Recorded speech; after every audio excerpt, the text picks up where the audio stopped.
கிச்சனில் புளியார் சதுர்த்திக்கு எப்படி இது பிடிக்கொழுக்கட்டை எப்படி பண்ணுறதுன்னு அதுக்கு என்னென்ன பொருட்கள் பார்க்கல வாங்க. அரிசி மாவுங்க, எள், 2 ஏலக்காய் தட்டி வச்சுக்கிறேங்க, வெல்லம் தட்டி வச்சுருக்குறேங்க, 1 ஸ்பூன் நெய்யுங்க, தேங்காய் துருவலுங்க, 1 கப் அரிசிக்கு 2 கப்பு தண்ணி சூடு பண்ணியிருக்கிறேன் ஃப்ரெண்ட்ஸ்.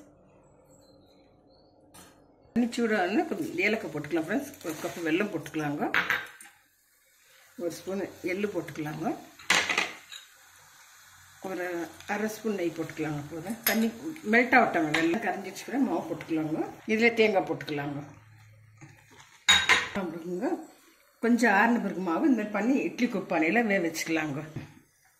இப்போ வேக வச்சுருக்குறவங்க ஒரு 5 கொழுக்கட்டை ரெடி ஆகிடுச்சு ஃப்ரெண்ட்ஸ். ஈஸியாக பண்ணலாங்க. இது கொழுக்கட்டை ரெடி ஆகிடுச்சு ஃப்ரெண்ட்ஸ். ஈஸியாக பண்ணலாங்க. இது ரொம்ப கஷ்டமான வேலை இல்லை. பேச்சுலர் ஸ்டூடெண்ட்ஸ் எல்லாமே பண்ணிக்கலாங்க. இது ஈஸி தாங்க, டேஸ்ட்டும் நல்லா இருக்குங்க.